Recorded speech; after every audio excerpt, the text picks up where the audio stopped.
என் அன்பு குழந்தையே, உனக்கான நல்ல விஷயங்களை செய்து கொடுப்பதற்காகவே உன் தாயானவள் இன்று உன்னை தேடி வந்திருக்கின்றேன். என் பிள்ளையே, தினமும் உன்னுடைய இல்லத்தின் வாசலுக்கு ஒருவர் வந்து நின்று கொண்டு உனக்கு சாபத்தை இட்டு சென்று கொண்டிருக்கின்றார்கள். என் குழந்தையே, இப்படி செய்வது ஒரு சக்தி கிடையாது. இது உன் அருகில் இருக்கின்ற ஒரு சாதாரண மனிதன்தான். தினமும் உன் இல்லத்திற்கு அருகில் வருவது உனக்கு உன் குடும்பத்திற்கு சாபமிட்டு செல்வதை தன்னுடைய வழக்கமாக வைத்து கொண்டிருக்கின்றார்கள். எதற்காக இவர் சாபம் விடுகின்றார்? இவர் யார்? இதனால் உனக்கும் உன் குடும்பத்திற்கும் என்னவெல்லாம் நடந்திருக்கின்றது, என்ன ஆபத்துகள் இனி வரப்போகின்றது என்பதனை உனக்கு சொல்வதற்காக இந்த தாயானவள் நான் இன்று வந்திருக்கின்றேன். என் குழந்தையே, பொதுவாகவே இந்த வாழ்க்கையில் உன்னை சுற்றி நடந்து கொண்டிருக்கின்ற சில விஷயங்கள் உன் கண்களுக்கு சரியாக தெரிவதில்லை. நீ நன்றாக யோசித்து பார்த்தால் அது உனக்கு நிச்சயமாக புரிய வரும். என் குழந்தையே, நீ என்னென்ன விஷயங்கள் எல்லாம் செய்திருக்கிறாய் என்று சற்று யோசித்து பார். யாருடைய மனதினை காயப்படுத்தினாய் அல்லது யாரால் காயப்படுத்தப்பட்டாய் என்று சற்று சிந்தித்துப் பார். உன்னை காயப்படுத்தியவர்கள்தான் இப்பொழுது உனக்கு சாபம் விடுகின்றார்கள். நீ யார் மனதையும் இதுநாள் வரையிலும் காயப்படுத்தியதில்லை. உன் பொறுமைக்கும் ஒரு எல்லையுண்டு அல்லவா? உன்னை பல நாட்கள் காயப்படுத்தி கொண்டிருக்கின்ற ஒரு உறவிற்கு நீ சரியான பதிலடி கொடுத்திருக்கின்றாய். இந்த பதிலடி அவர்களால் தாங்கிக் கொள்ள முடியவில்லை. அதற்கு என்ன செய்ய வேண்டும் என்று உன் வாழ்க்கையில் எதையெல்லாம் அழிக்க வேண்டும் என்றும் அவர்கள் அங்கே திட்டமிட்டு கொண்டிருக்கின்றார்கள். அவர்கள் விடுகின்ற சாபம் பலிக்காது என்றாலும் அவர்கள் அந்த சாபத்தை விடுகிறார்கள் என்பது முதலில் உனக்கு தெரிய வேண்டும் அல்லவா? என்னவெல்லாம் சொல்லி அவர்கள் சாபம் விடுகிறார்கள் என்பதனை நீ புரிந்து கொள்ள வேண்டும். ஏன் தெரியுமா? மனிதர்கள் இப்படியும் கூட பேசுவார்களா என்பதனை நீ தெரிந்து கொள்ள வேண்டும். இவர் தினமும் என் இல்லத்தின் வாசலுக்கு வந்து உன்னையும் உன் குடும்பத்தையும் பற்றி வாயில் முணுமுணுத்து கொண்டு செல்கின்றார். அக்கம் பக்கத்தில் உள்ளவர்களும் இதை கண்டு கொண்டுதான் இருக்கின்றார்கள். அப்படி என்னதான் இவர்கள் இல்லத்தில் வாசலுக்கு வந்தவுடன் மட்டும் இவர்கள் புலம்புகின்றார்கள் என்று அவர்களும் எண்ணிக்கொண்டுதான் இருக்கின்றார்கள். உன்னிடத்தில் கூட சிலர் சொல்லி இருக்கின்றார்கள், உன் இல்லத்தின் வாசலுக்கு வரும்பொழுது மட்டும் இவர்கள் எதற்காக முணுமுணுக்கின்றார்கள், அப்படி என்னதான் சொல்கின்றார்கள் என்று தெரியவில்லையே என்று.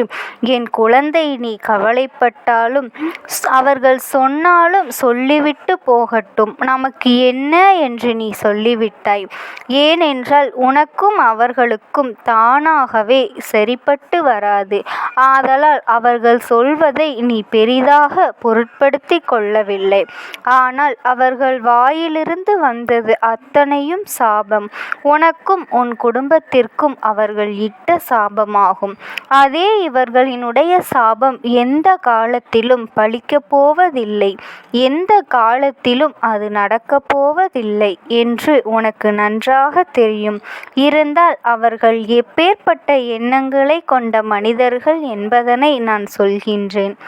அவர்கள் சொன்ன வார்த்தைகளை வைத்து நீயே புரிந்து கொள்வாய். இன்னமும் இது போன்ற மனிதர்கள் இருக்கின்றார்களா என்று சிந்திக்கும் பொழுது நிச்சயமாகவே மனதிற்கு சற்று வேதனையாகத்தான் இருக்கின்றது. ஏன் தெரியுமா? உள்ளத்திலிருந்து பல காலங்களுக்கு முன்பு பல உதவிகளை பெற்று கொண்டவரிடத்தில் கேட்ட ஒரே கேள்வி, பல உதவிகளை பெற்று கொண்டார்கள். அது மட்டுமல்ல, என் குழந்தை, அவர்களுக்கு ஒரு கஷ்டம் என்று ஒன்று வந்தவுடன் நீ ஓடோடி சென்று அவர்களுக்கு உதவிகளை செய்து இருக்கின்றாய். ஆனால் அந்த உதவிகளுக்கெல்லாம் அவர்களிடத்தில் நீ நன்றியே எதிர்பார்க்கவில்லை. குறைந்தபட்சம் உனக்கான மரியாதையைத்தான் அவர்களிடத்தில் இருந்து எதிர்பார்த்தாய். ஆனால் அதை கொடுப்பதற்கு கூட அவர்கள் தயாராக இல்லாமல் உன் வாழ்க்கையில் பல பிரச்சனைகளை ஏற்படுத்துவதற்கு காரணமாக இருந்து விட்டார்கள். அவர்களினுடைய எண்ணங்கள் என்ன தெரியுமா? உன்னுடைய குடும்பம் நன்றாக இருக்கக்கூடாது. அதிலும் குறிப்பாக நீ உன்னுடைய துணையோடு நல்லபடியாக வாழ்ந்துவிடக்கூடாது. நீயும் உன்னுடைய துணையும் சந்தோஷமாக சிரித்து மகிழ்ந்தால் அது அவர்களுக்கு மிகுந்த வயிற்றெரிச்சல் ஏற்படும். எப்படியாவது இதை பிரித்துவிடலாம் என்று அவர்கள் செய்த பல சூழ்ச்சிகள் முறியடிக்கப்பட்டதனால்தான் இப்பொழுது வேதனை உன் மனதில் எத்தனை எண்ணங்களையோ உருவாக்கி உன்னை காயப்படுத்த அவர்கள் முயற்சிகளை செய்தார்கள். ஆனால் அது நடக்கவில்லை. உன் துணையை பற்றி தவறாக சொல்லி உன் வாழ்க்கையை கெடுக்க நினைத்தார்கள். ஆனால் அதையும் நீ கண்டுகொள்ளவில்லை.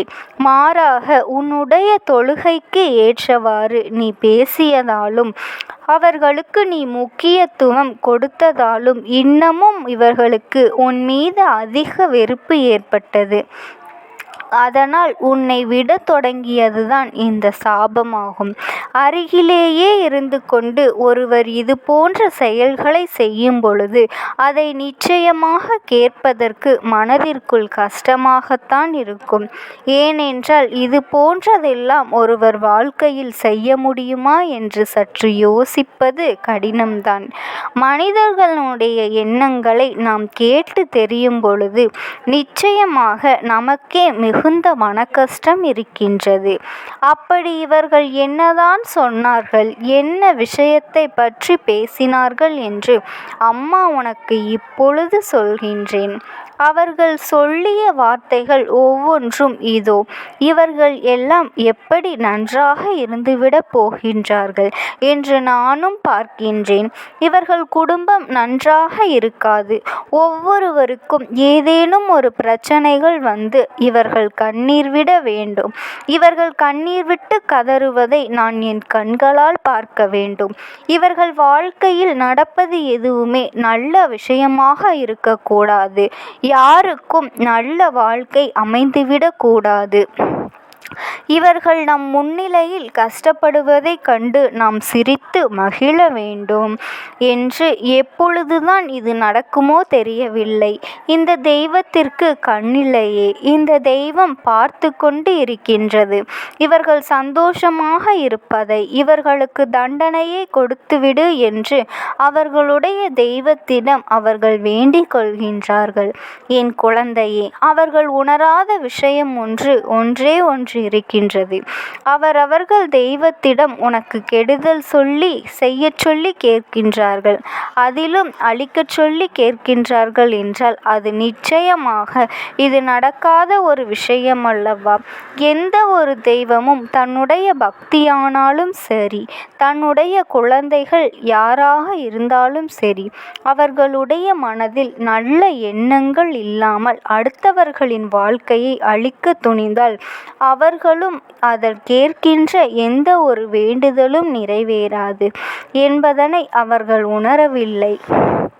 மாறாக நம்முடைய தெய்வம் அல்லவா, நாம் என்ன சொன்னாலும் நமக்கு செய்து கொடுப்பார்கள் என்ற எண்ணத்தில்தான் இது போன்ற காரியங்களை எல்லாம் இவர்கள் செய்ய துணிந்து விட்டார்கள். இவர்களினுடைய இந்த காரியத்தினால் உன் இல்லத்தில் எதுவும் கெட்டதாக நடக்கப் போவதில்லை.